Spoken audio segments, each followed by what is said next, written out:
Good evening, everyone. Tonight's speaker event is being recorded. My name is Emily Spence, and I'm the Associate Director of Education at Old North Illuminated. Welcome to tonight's speaker event, and a special welcome to the students from UMass Boston who are joining us tonight, too. Thank you all for your support of our programming. At Old North, we are committed to sharing the stories of all the people and communities that are part of our site's physical, spiritual, and social history. Old North Church sits on land that was once the land of the Massachusetts people. By the time Old North was built in 1723, the Massachusetts people had been driven and displaced from their homes. Their stories and suffering have been obscured in the historical record, and still they survive, and the memories of their ancestors live on in the Massachusetts community. May we reflect on the lessons of history and learn from them. This year, we are celebrating the 300th anniversary of the founding of Christ Church in the city of Boston, also known as Old North. It has been an exciting year of events, and there are still more opportunities to mark this momentous year with us. On December 14th, osteoarchaeologist Jane Leiden Rousseau will offer a speaker series presentation entitled History in Brick and Bones, Recent Discoveries in Old Norse Crypt, which will, as its name suggests, dive into what was learned during the recent restoration project at Old North. And as always, if you happen to be in Boston or perhaps are planning a trip to Boston during the holiday season, we hope you'll come visit us. We have a brand new exhibit, Sparking Revolutions, which weaves together stories from the church's 300 years of history, from the lantern signals to the evolution of the church's community, and follows best practices and accessibility standards. Thank you to the Yawkey Foundation for funding this project. And now, fake news. It's a phrase we've heard a lot over the last few years, and it can feel like a very 21st century problem. But as our speaker tonight will explain, fake news has plagued Americans for centuries, including the leaders of the American Revolution. Momentous decisions that held great consequences, such as declaring independence, were based in part on their understanding of the news. And with limited tools to verify the news, information was often confusing or simply false. How then did they navigate this, and what impact did this have on the revolution? To answer those questions and many more, I am so excited to have with us Jordan E. Taylor. Jordan is the digital projects editor for Colonial Williamsburg. He has written a number of essays on politics in the press, and his work has appeared in the Washington Post, Time, Slate, and the Daily Beast, just to name a few. He recently published the book Misinformation Nation, Foreign News and the Politics of Truth in Revolutionary America, which further explores the topics he will be discussing tonight. And with that, I'll remind you to mute your microphones. Please put any questions you have in the chat and enjoy tonight's talk. And I'll turn it over to you now, Jordan. Well, thank you, Emily. Thank you to everyone at Old North for making this happen, and thank you for coming. I'll return to this, but I do want to begin by saying that as we are approaching this cascade of important anniversaries of events in the American Revolution, sites like Old North could not be more important for interpreting the revolution and helping us to understand what happened, 250 years ago. So as a historian who's doing sort of digital outreach work for Colonial Williamsburg, I have a lot of respect for what you're doing with this speaker series and everything else that you're doing. So I am very pleased to have a chance to talk to you tonight about my research on misinformation during the American Revolution. So I'd like to share a slideshow quickly, if that's all right. Oh, shoot. I'm going to do that, but I'm on a strange computer. I didn't plan ahead. So I'm just going to talk for a minute while I change some things in the background. So I am going to start by giving a little bit of context about where this book came from. And then I'm going to try to sort of quickly tell the book story from sort of a 40,000 feet up point of view. And then I want us to conclude by thinking a little bit about what this exploration of misinformation would mean for us today, what it might mean for us today. So after that, I think we'll have some time for questions, and I'll look forward to those.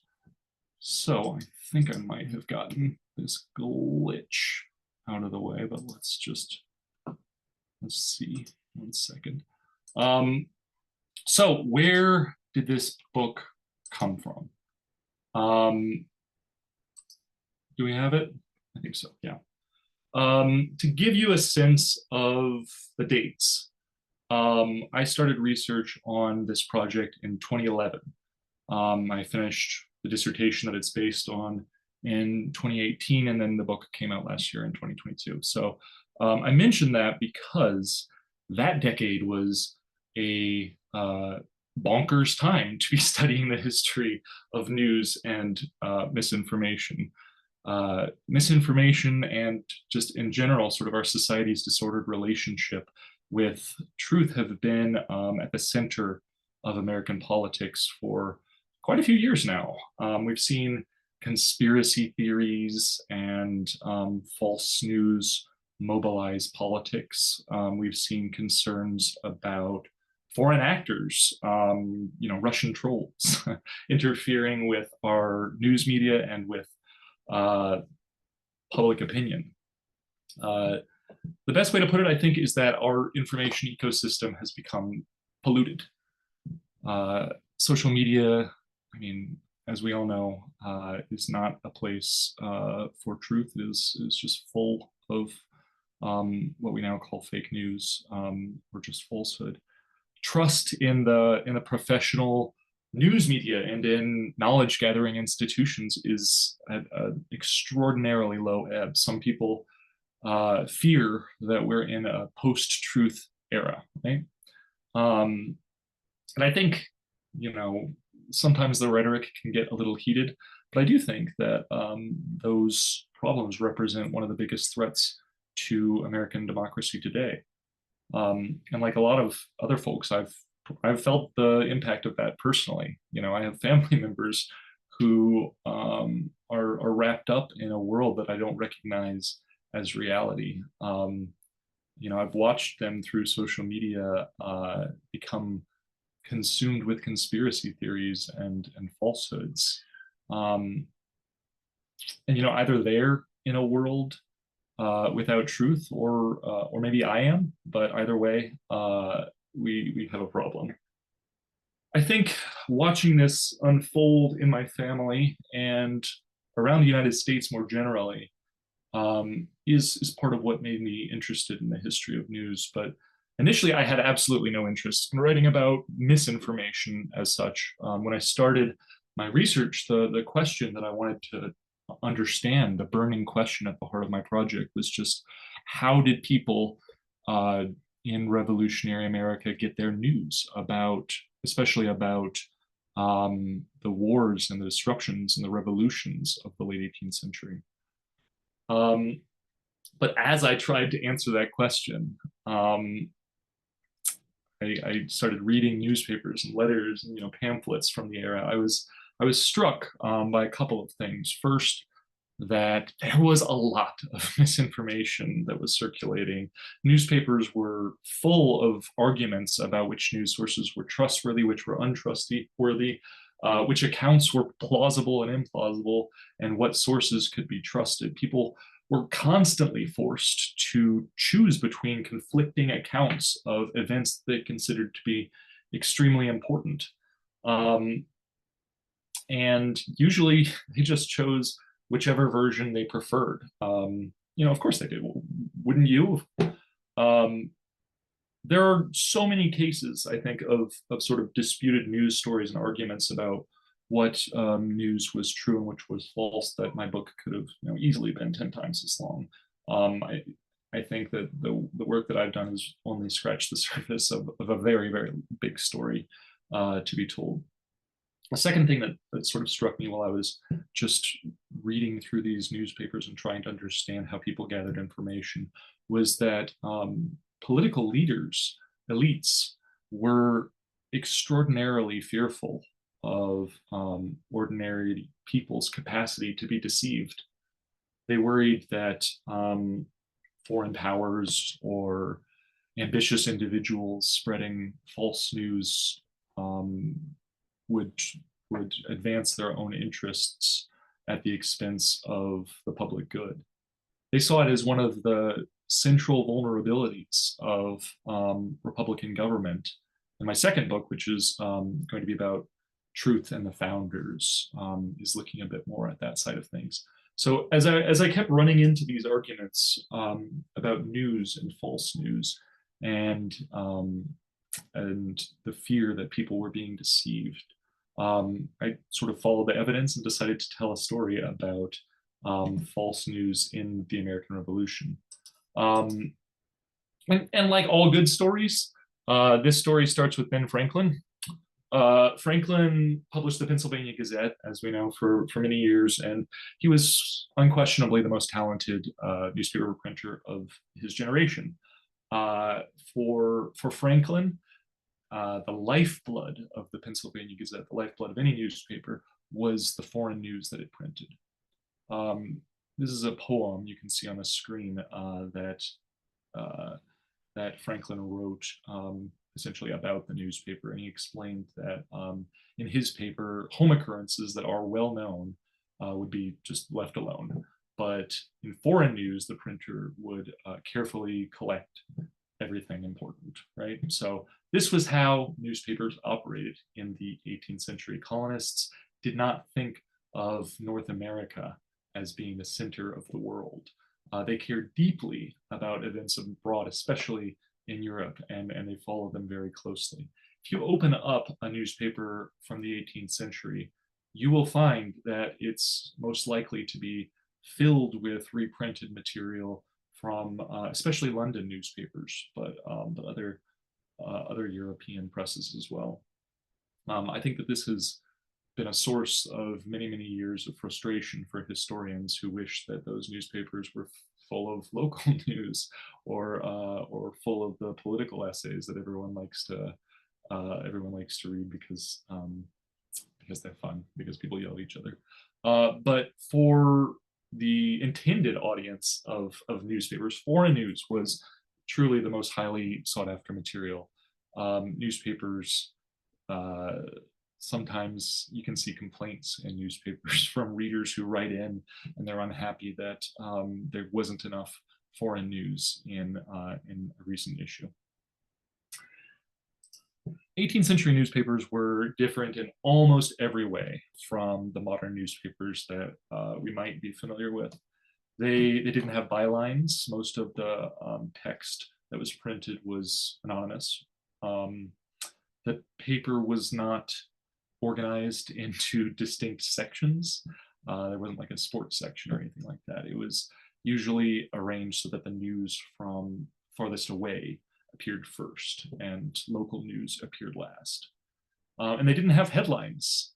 They had what I call headings that sort of explained roughly where a piece of news came from. And since there wasn't an assumption, as I'll talk about in a moment, that anything appearing in a newspaper was true, printers gave information about where the news came from and left it up to readers to determine what was true and false.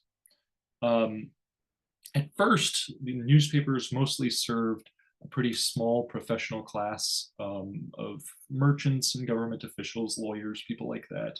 They didn't really reach a mass audience until the early 19th century, but news that appeared in print still sort of had a way of spreading through letters and conversations. Some people borrowed copies, some people encountered a newspaper in a public space, and some people told others about the news that they were reading.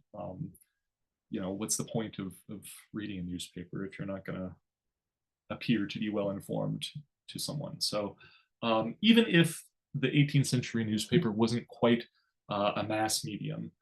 Uh, they reached a fairly large audience, either directly or indirectly. So, as newspapers arose in North America in the 18th century, people started to think of them as potentially dangerous. Some government leaders viewed them as threats and shut them down, but some other officials saw newspapers as opportunities to align public perceptions with their own. In general, people understood that the reports a person encountered shaped the kind of reality that they understood themselves to belong to. When you think of yourself as living on the periphery of world events, news was all they had to understand what they viewed to be the most important part of the world. Information for them, as it is for us today, was indistinguishable from their experience.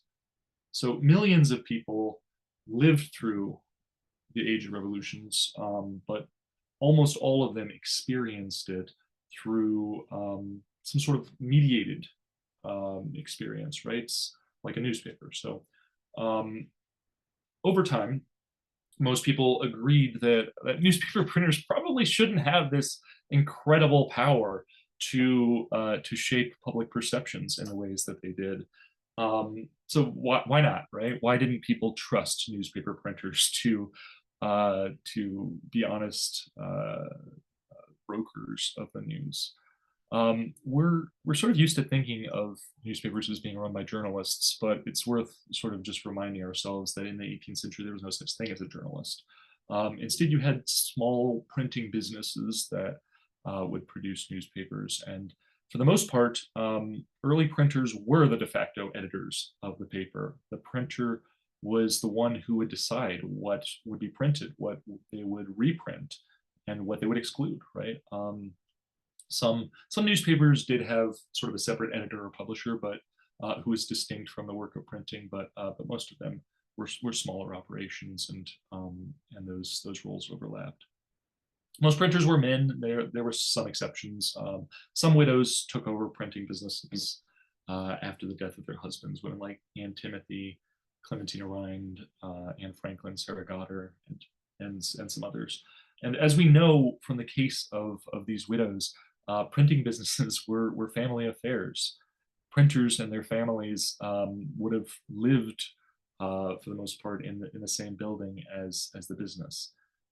Children would probably be running around. Women would be deeply involved in the operation of the press, whether their husband was alive or not. So, producing a newspaper was extremely labor intensive. They had to set type letter by letter, apply ink to the type and press it against a paper manually and do it over and over again several hundred times usually, and then they would let the paper dry and do the same thing on the other side. So to help with that work, the printers would employ a mix of apprentices, journeymen, workers, and in some cases enslaved workers. So print shops produced all kinds of things. They produced books and pamphlets and handbills and government documents and forms, all kinds of things like that. And a newspaper was part of that business, but it often wasn't the center of that business. And in a lot of cases, it wasn't the most profitable part of the business. But sometimes printers would actually just sort of decide that the business was too frustrating or too unprofitable, and they would cease publication. And I think the last point here is that the printer at this time was a tradesman. In terms of their rank in society, printers fell somewhere in the middle, right? Similar to a blacksmith, maybe, or a shop owner or something like that. There were, some like Ben Franklin who became extremely respectable and well-known citizens, but a lot of them weren't, frankly, very impressive people. If you met a colonial printer, you probably wouldn't come away thinking that was an amazing gentleman that you had just encountered, right? The inky hands alone would give it away. So that's sort of what a newspaper business looked like, roughly. The rise of newspapers in the early 18th century then created a huge responsibility for this small group of not necessarily particularly talented and not particularly respected tradesmen, right? So people began to ask, like, what should these tradesmen, these mere mechanics, as one observer wrote, how should these people be shaping what hundreds or thousands of people are experiencing about the world? People understandably didn't like the idea that newspapers and newspaper printers and other mediators could determine the information that they encountered and potentially deceive them. You know, again, who can blame them? Obviously, relying on a bunch of sort of random amateur people to help us construct our understanding of the world is something we would never consider today, right? Unless we use social media ever. And so newspaper printers did something clever. They decided that they would be indifferent to the truth.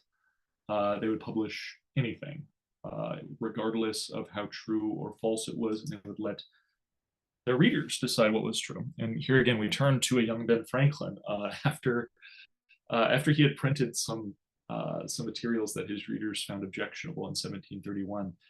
He wrote a famous essay, which is sometimes referred to as his apology for printers, which asked readers to sort of think things through from his perspective.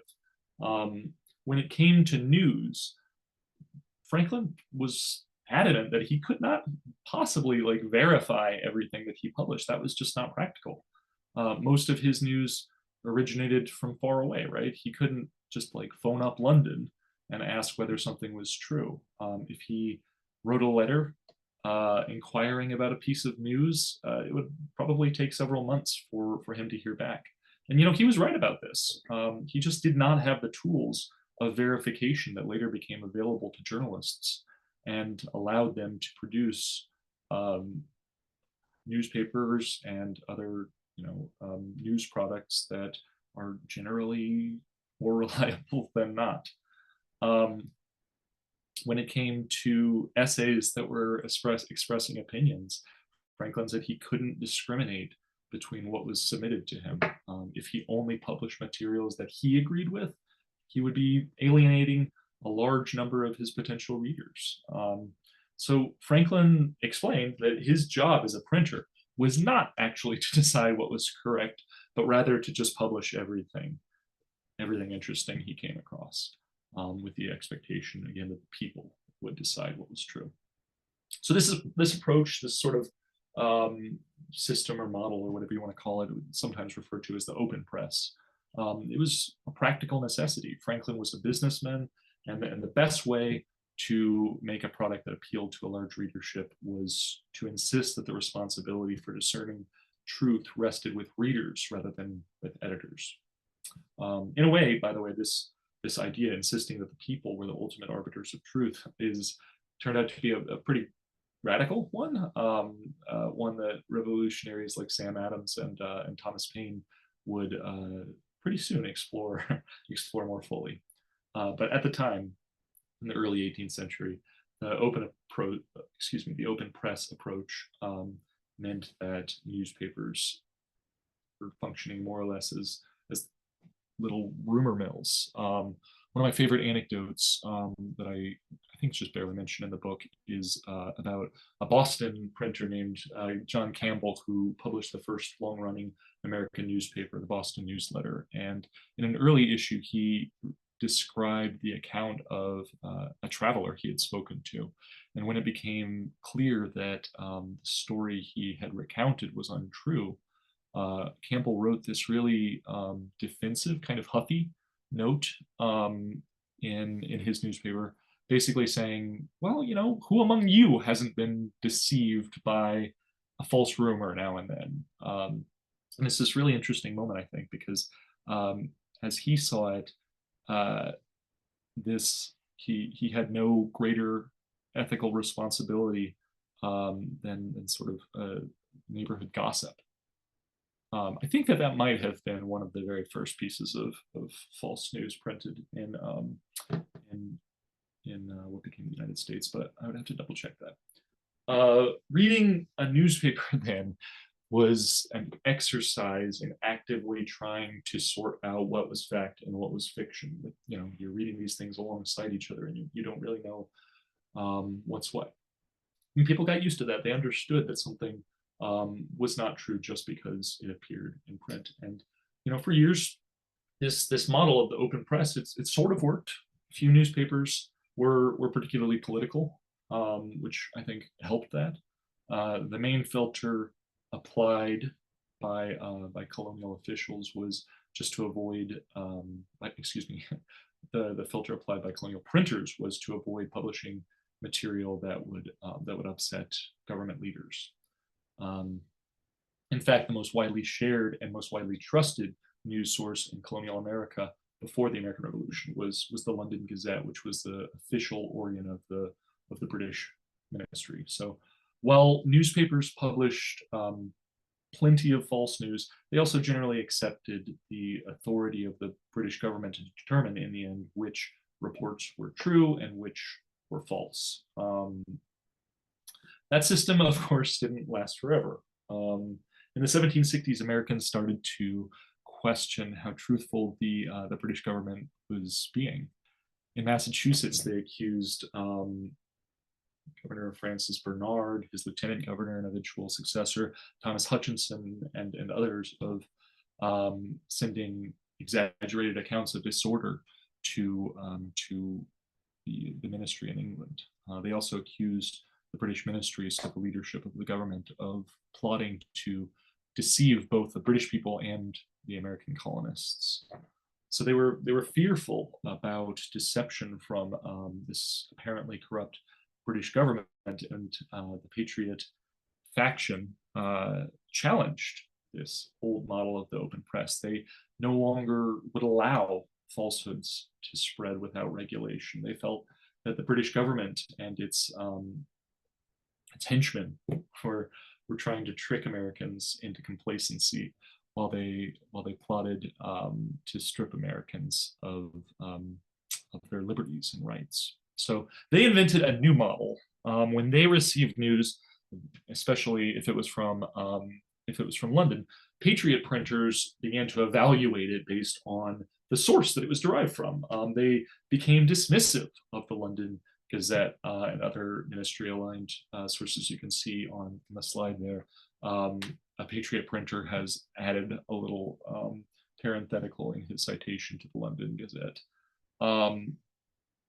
And they shared more news instead of coming from the London Gazette and other ministry-aligned newspapers. They started to share more news from political factions that were opposed to the British government. The opposition at this time was not really a single party in the sense that we might think of it. It was sort of a loose coalition of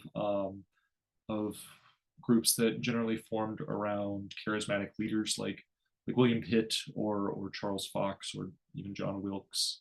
But to Americans, the opposition was coherent enough because it was generally more friendly to the American cause.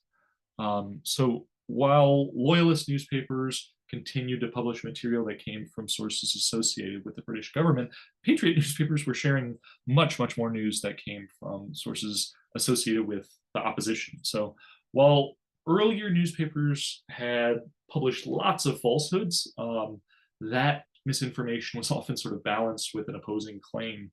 But in the 1770s, Patriot presses, and to a lesser extent, loyalist presses as well, only published news that they considered to be true.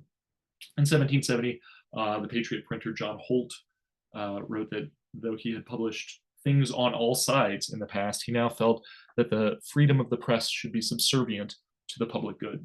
And he later clarified a few years later that the British ministry's efforts to, quote, deceive and impose upon the ignorant led him to only publish news that, quote, supports the cause of truth and justice. So as Patriot printers began to focus more on only publishing news that seemed true, were they able to solve the misinformation problem? No, of course not, right? Not even a little bit.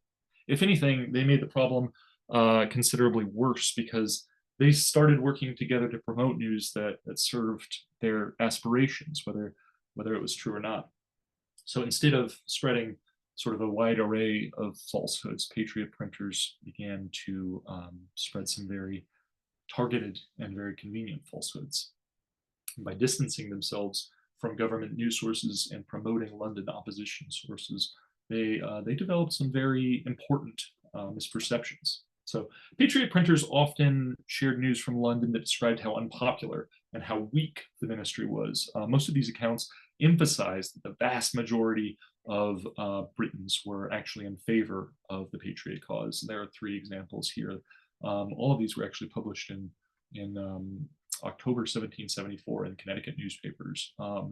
And these sort of these examples show the sorts of claims that circulated that the British people supported colonial protests.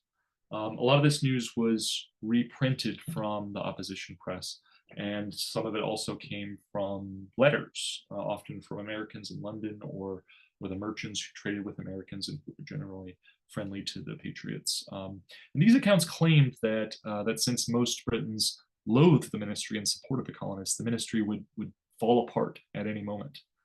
They also tended to suggest that the British economy would sink without trade with the Americans. None of those things were really true, but Patriot leaders did, in general, believe them. Their subsequent political strategies were based on those premises. They organized boycotts, hoping that they could disrupt the British economy enough to force the ministry out of power and be replaced, as they expected, with a friendlier opposition leadership that would better, as they saw it, reflect the will of the British and the American people. So that was their strategy. That was their theory of change. And if they had been correct about the political dynamics unfolding in England, I think it might have been a better strategy. But since they got it all wrong, it didn't work out quite as much as they had hoped. Right, the hardline North Ministry continued to have strong support in Britain. It gained strength in 1774 when elections were held, and it lasted until 1782, which was the longest and most stable ministry for decades. So the American patriots did not really understand their own unpopularity in Britain, and they thought that their protests were much more effective than they really were. They sent petition after petition. They sent letters, depositions, news accounts, letters, pamphlets, really everything that they could think of to convince British leaders that they were misinformed about what was happening in the colonies and that the government's repressive actions were unwarranted. So the repeated failures of these protests slowly convinced many Americans that the colonies were simply not able to communicate effectively with Britain. In Common Sense, Thomas Paine made this argument quite directly. He concluded that Britain would forever remain very ignorant of us. And it was absurd for Americans to be always running 3,000 or 4,000 miles with a tale or a petition, waiting 4 or 5 months for an answer, which when obtained requires 5 or 6 more to explain it. And he famously wrote that there is something exceedingly ridiculous in the composition of monarchy. It first excludes a man from the means of information, yet empowers him to act in cases where the highest judgment is required. And Paine's pamphlet obviously resonated with many Americans, and in part I think that was because he was urging them to move past this idea that that better communication could solve the problems in the imperial relationship. Paine was, he might as well have sort of said that long distance relationships don't really work. It doesn't matter how much couples therapy you go to, like, it's over. By the 1770s, newspapers had taken on distinct loyalist and patriot identities, but in many places, patriot mobs drove loyalist printers away. And the only place really in the colonies where a long-lasting loyalist press established itself was in New York City, because the British Army occupied New York for almost the entire war. So New York City in particular allows us to sort of compare how the loyalist and the patriot presses were collecting news. John Holt, I mentioned him a moment ago. John Holt's New York Journal, which was a patriot paper, was published on the same day in the same city as James Rivington's Gazette, which was a loyalist paper. So you can see here, for example, the front page of Holt's Journal and Rivington's Gazette, published on the same day in what, August 1774. And when you compare what they were actually publishing on the same day in the same city, it's pretty remarkable, because there is almost no overlap in a way. The Patriot printer Holt, he published news that would lead you to believe that the British government was about to cave into all of the colonists' demands. Rivington's paper republished news that claimed more or less the opposite. And of course, they often accused each other of inventing their news, but based on what I've seen, they were usually just drawing on different sources, I think. Readers noticed those differences. They would write to these printers, accusing them. One up here is accusing, I think, Rivington of twistifications, which is a great word. One wrote to Rivington to complain that Holt only selected foreign intelligence that tended to widen the breach between Great Britain and the colonies. After the War for Independence ended, Americans continued to be fascinated by news from abroad. The 1780s and the 1790s were a time of great global instability, and so there was a lot to pay attention to. And they didn't stop distrusting British news sources. Many people were frustrated that they didn't have many other options available. With the war over, Americans had quickly returned to old trading relationships with Britain, which meant that most of the ships arriving in American ports came from the British Empire, which meant that they carried letters and newspapers composed by Englishmen. One writer complained about how much servile copying American newspapers were engaging in after the war ended. He wrote, quote, "A stranger here who had heard nothing of the American Revolution would, I am confident, from the greater part of your American newspapers, suppose you were English colonies still."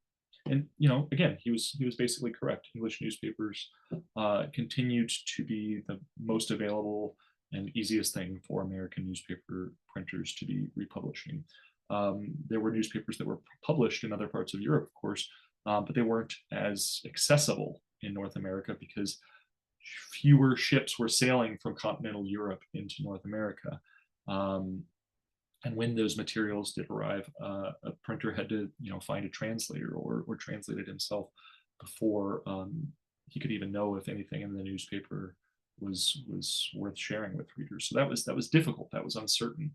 And again, the path of least resistance continued to be to rely on those British newspapers. But then the French Revolution happened, and it changed everything. The French Revolution was obviously the biggest news story of its day.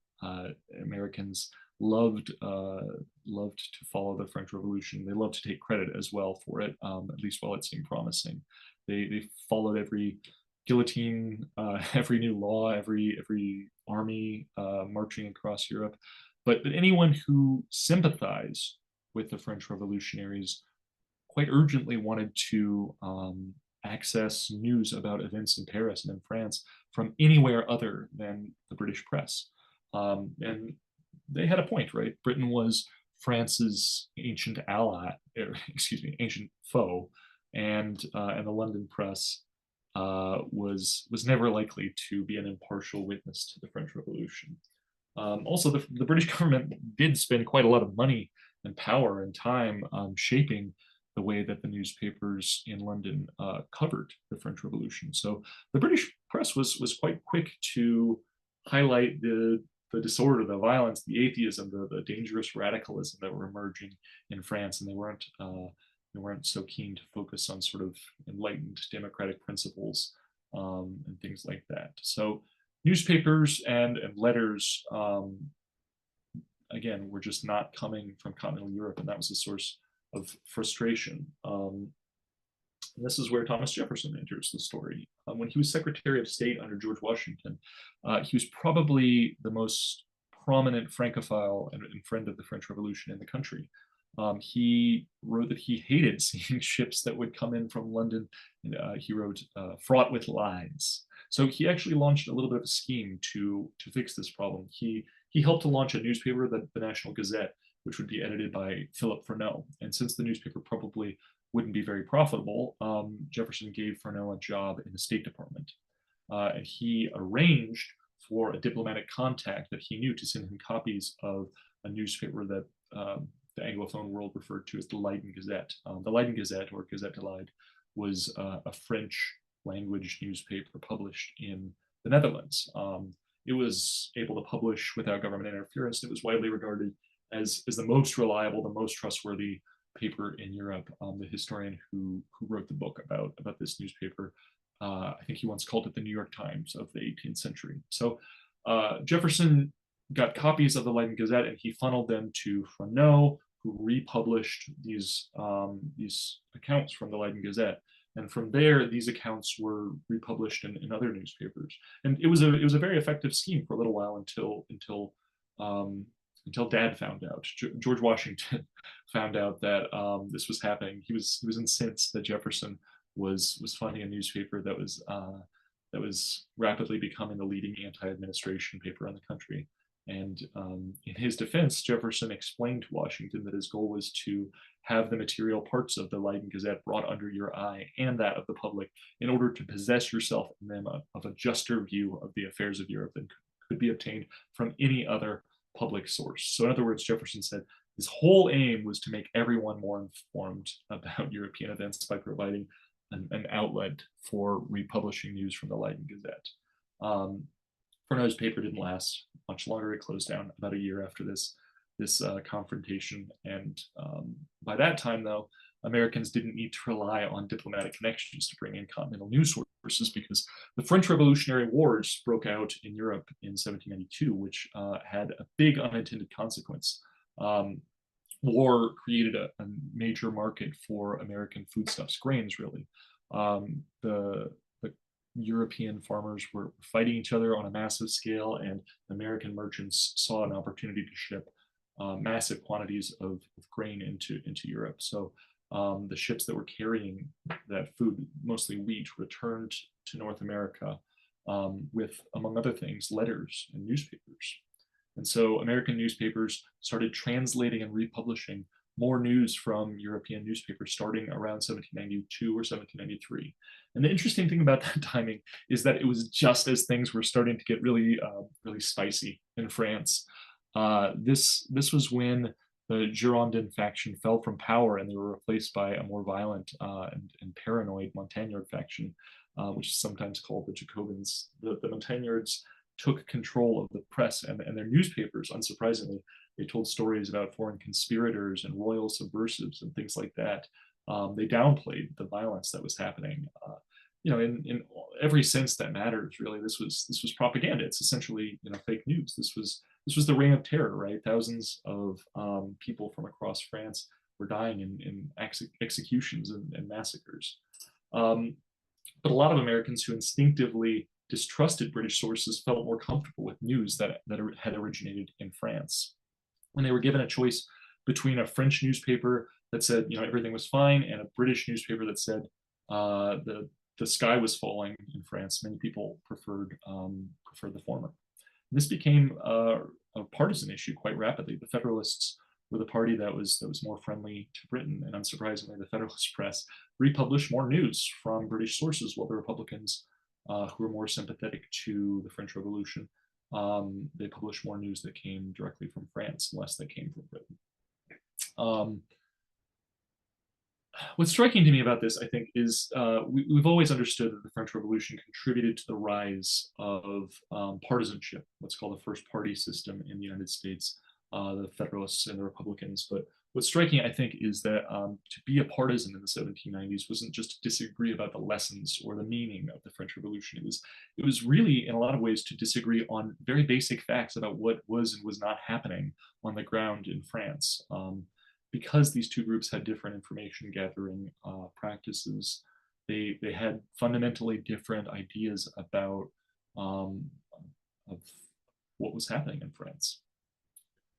I think I'm going to skip this bit. I think I got a little too excited talking about Jefferson, so I may have talked a little bit a little bit too long. But let me wrap up by saying, so that's sort of the 40,000 feet up narrative of at least a part of my book. But I think it's fair to say that false news shaped the political strategies of important groups. You know, the obvious examples that I've given you tonight. In the 1770s, the Patriots misunderstood the nature of British politics, and in the 1790s, the Republicans trusted in a lot of ways the Montagnard's false claims about political balance in France.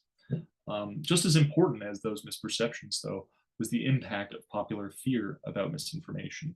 America's political leaders imagined all kinds of scenarios by which misinformation could subvert the republic.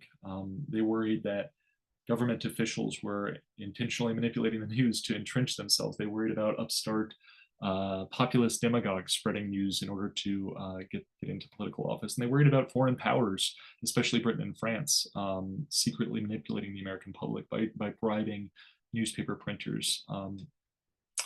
These fears are something I'm, again, thinking a little bit more about in my second book, because it seems to me that these fears are rooted in a shared belief among many elites that the people were easily misled by rumors and by false news. At the Constitutional Convention, just to give you one example of that, Elbridge Gerry said that the evils we experience flow from the excess of democracy. And he explained that the problem was that the people are, his term was, the dupes of pretended patriots who spread false reports, which no one can refute. The founders clearly understood, I think, that misinformation was a problem for a republic, and I really wish that I could offer some really great ideas from the founders that we could take and apply to the problems that we're facing now. But if we look at some of the ways that the founding generation tried to solve the misinformation problem, I think it's not very encouraging, right? During the 1770s, patriot mobs would attack and intimidate rival presses. In the 1780s, the elites who framed the Constitution, and like Gary, agreed that the people's ability to be deceived was one reason to limit their political participation. And in the 1790s, Thomas Jefferson tried to combat misinformation by creating a new information source, which became another sort of partisan outlet. And in 1798, and this is the part I skipped, John Adams and the Federalists tried to use government power to regulate the spread of what they considered to be falsehood. So I can't say that I recommend any of those approaches today. I don't think the solution to the misinformation crisis of the 21st century lies in mob violence or rolling back democratic protections or creating more partisan media or in the government repressing dissent. I think that those are all pretty rotten ideas. I think that I'm doing a little bit of editorializing here, but I think the most positive thing that the founding generation did to address their own misinformation problem was a much more obscure piece of legislation, the 1792 Postal Act, actually. An important part of this law, which more or less set up the post office, was a provision that ensured that newspapers would be carried in the mail at extremely low rates, which amounted effectively to a massive subsidy to the newspaper industry. They had high hopes. One congressman said that if the people hereafter remain uninformed, it must be their own fault, which didn't turn out to be true, right? Because a lot of these newspapers that they were subsidizing turned out to be partisan and not very trustworthy. But you can sort of see what they were thinking. They wanted the nation to support the distribution of political knowledge, and flawed as they were, newspapers were the best tool available for informing a significant audience. So for me, if we have to take a lesson away from this history, that's, I think, a better lesson to take. The founding generation invested, right, in promoting the spread of political information.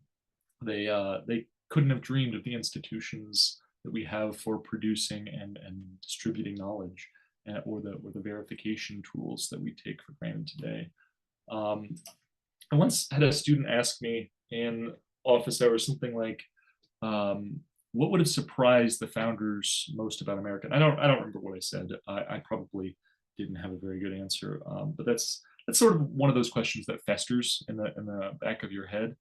And I don't know what the answer to it is, but I think personally that they would be really excited to see public libraries and archives and public education institutions and publicly supported research, because they understood uh, that a democracy works best when its people are well informed. And to me, it's no coincidence that we're seeing a misinformation crisis today, just as so many institutions that support the creation and distribution of knowledge are struggling. So I'm going to end by doing what I did at the beginning, which is giving another shout out to institutions like Old North, because we should be advocating for institutions that support the founders' dream in a way of a well-informed citizenry. Yeah, I'll leave it there, I think. So thank you very much. Again, I'll be delighted to answer any questions.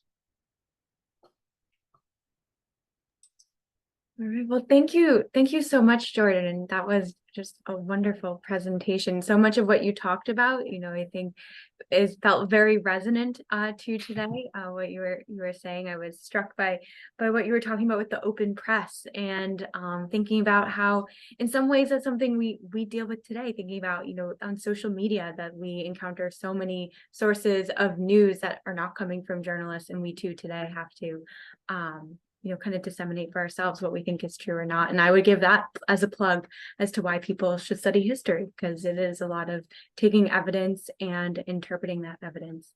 If you have questions for Jordan, please put them in the chat. And I'm actually, Jordan, going to start off kind of jumping off from that idea of evidence. I am struck from your presentation just how much research you must have done, how many newspapers that you had to go through. And I was curious if you yourself had to kind of go through and discern what you thought was misinformation and not, and how you went about that. That's tricky. A lot of the arguments about misinformation in the Revolutionary era were about really the idea that an American printer was pretending to be reprinting something from London or wherever, when really they had just made it up. And that happened all the time. That I don't know about all the time, but it did happen. And it's really hard to prove that happened, because there are so many newspapers in Europe, and they haven't all been extremely well preserved. And so going back and sort of proving that negative can be difficult. Also, it's just difficult as well to sometimes prove that that a piece of news was false, because sometimes they're talking about things that historians still disagree about, but most of the time they're talking about things that historians don't care about. Most of the news that people were passionately debating and concerned with is irrelevant, right, to us today. Historians of the French Revolution don't care about the things that that the people in Boston in 1793 cared about, and so there hasn't been sometimes like the minute focus on these like tiny episodes that became matters of grave concern in the United States. So those are some of the challenges. But I will say I did have to, I'm very much an American historian at heart, and it sort of hurt me that I had to start learning the history of like the French Revolution and the Haitian Revolution. But that was fun. It sort of forces you into new sort of research conundra and challenges when you're hunting down the veracity of a news story from the past. I think overall, though, in a lot of cases, I sort of had to just accept that if you have two contradictory news accounts, one of them's false. Yeah. And it doesn't really matter which one it is. to be honest, you know, the people who were correct were, I think, in a lot of cases, just lucky. They were guessing. They didn't necessarily have a better way of gathering information. So the actual truth or falseness of particular pieces of information was sometimes almost irrelevant. Yeah. Well, you mentioned the French Revolution, and we have a couple of questions here about the French Revolution. Did the French disseminate fake news, misinformation during the American Revolution, and what was the nature of it? And yeah, I'll stop there. The question's different. Yeah. I mean, that's interesting. Uh, the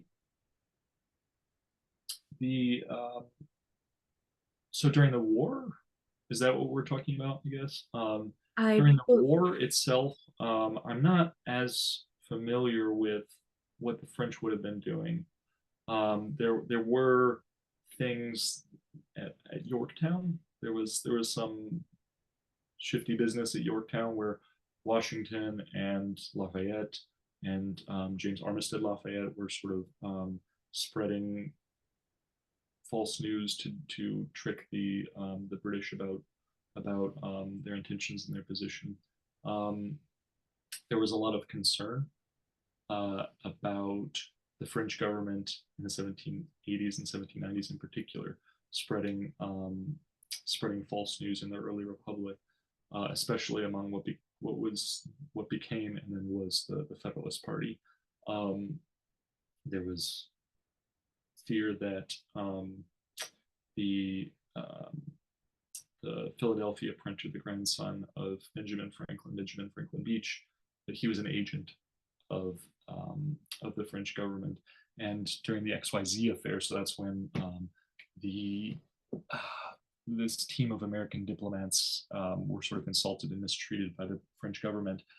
They sent home their dispatches, and the French minister Talleyrand, the foreign minister, he sent his own account, and Beach was actually imprisoned. The American newspaper printer was imprisoned. He was accused of being an agent of the French government. He wasn't, as far as I know, but he reprinted Talleyrand's account, and that was enough. I think that in almost all cases that is baseless accusation, right? Sort of partisan nonsense rather than something we need to take seriously. But there were a lot of fears about France in particular as a deceptive influence in the United States, especially by the mid 1790s. I have another question. What would some of the key characters you cited think of our modern era notion of a fourth estate? I sense they might not have trusted the notion. Yeah, I mean, that's an interesting question. They certainly didn't trust. Sorry, I can stop sharing. I just realized that was still on. Sorry, guys. Yeah, I mean, they wouldn't have had any notion of that. I think that they would have had to be convinced that journalism could consistently provide verified news. And once you convince them of that, I don't know. I don't know what they would have thought of the notion of a fourth estate. I mean, the idea of the fourth estate to me is that the press is an institution that is integral to the function of the government, of the society, and as such deserves to be protected. If you look at the debate over the Constitution in 1787 and 1788, if you look at the Federalists, Hamilton and Madison almost never mention newspapers. They don't think of newspapers as being sort of part of the calculus of what a republic could be. And I think that's because at this time newspapers were still very much disreputable. they had powerful effects as they understood, but they were mostly tending at that point toward the negative effects.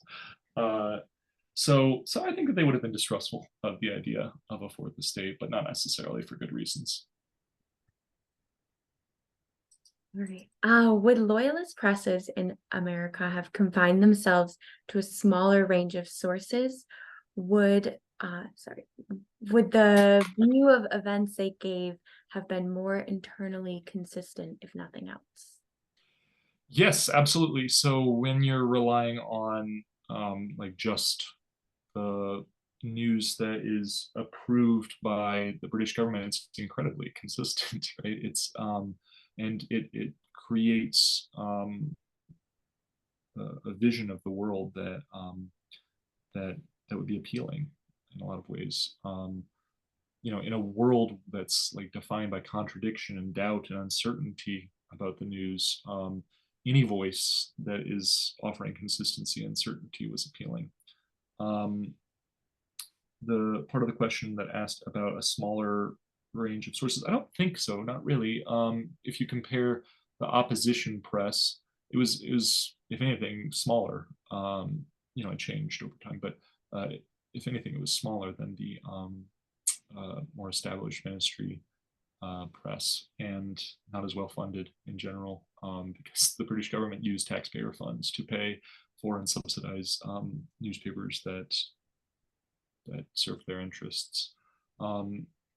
So they had plenty. They had plenty to choose from. Yeah. Did any of the spurious info you cited in papers cause serious violence solely because of the published material? Oh, that's an interesting question. I mean, I, I have to think about that a little bit. There was a fair amount of violence against printers, right? And a lot of that originated in the attacks of enemy printers, and that's one thing that comes to mind. There wasn't like one like sort of January 5th kind of event, right?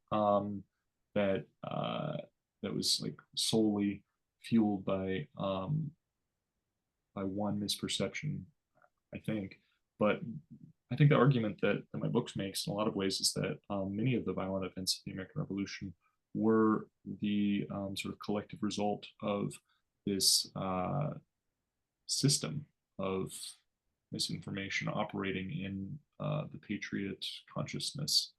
In other words, would there have been, since the 250th anniversary of it's coming right up, we can say the Boston Tea Party, for example, right? Would that have unfolded in quite the same way if the Patriots had less of a sense of their robust influence on the British economy and less of a fear that the unified strength of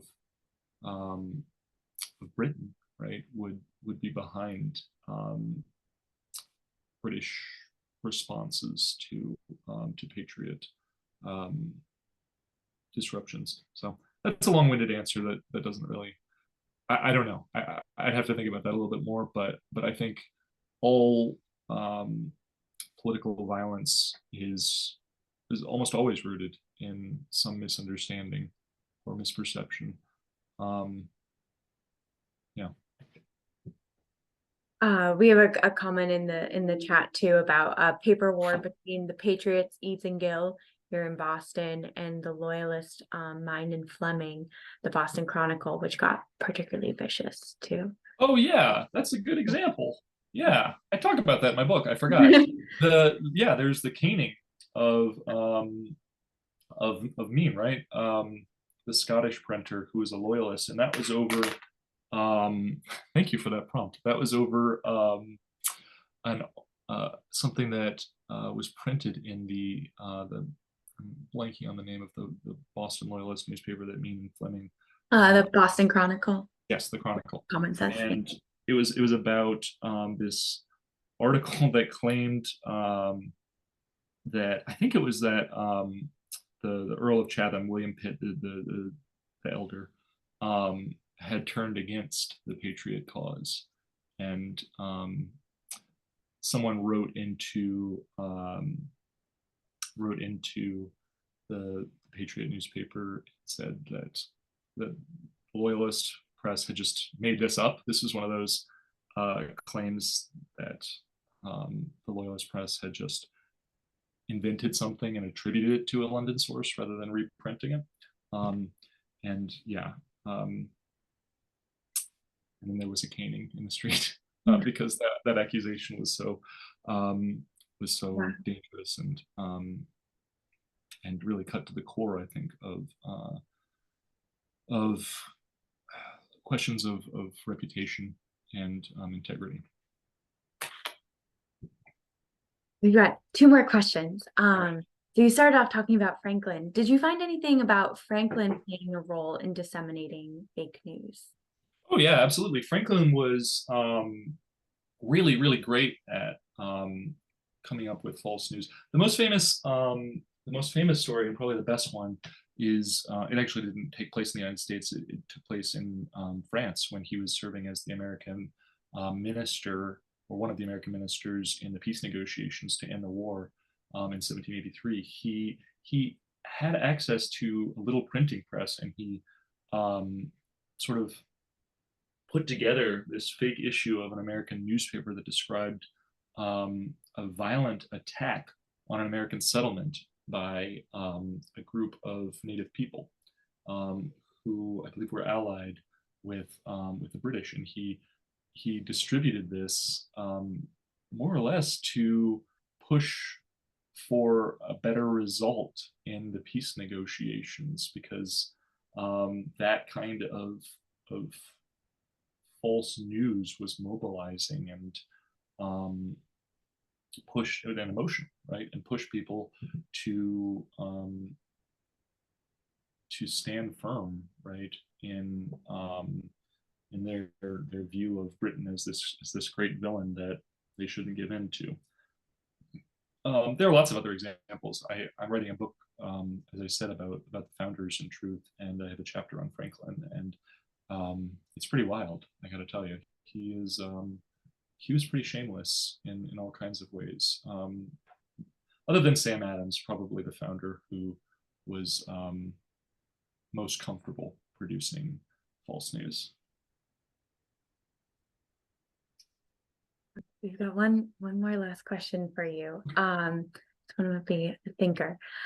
Even our Constitution could be interpreted as misinformation, as it states fundamental rights which do not prove out as inalienable from its print. Might we have unthinkable impasses when facing truth? The most difficult mystery identifying reality itself, as truth is subjectively formed. Might we place too great a burden on the press for people's need for critical thought? How hard is this to do in times of economic fear and panic? So I know there was a lot there, so I can repeat some of that. Yeah, I mean, it's a good point. What I'm taking from that is the point that sometimes it's really on us rather than on the news mediators to take responsibility for the information that we encounter and engaging with it in a responsible way. I think that's an entirely fair point. I've written on the concept of media literacy in revolutionary America. The long and short of that is that people weren't very good at that. And really, they just needed a lot of practice, in a lot of ways. Truth is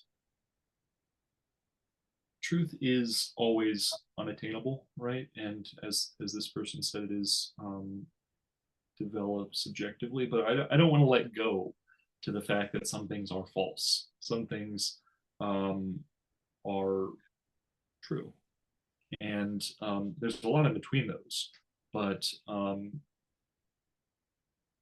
but I think sometimes this way in which we question and subvert um, and theorize knowledge production so much that um, it calls into question our ability to identify facts, right, and truth.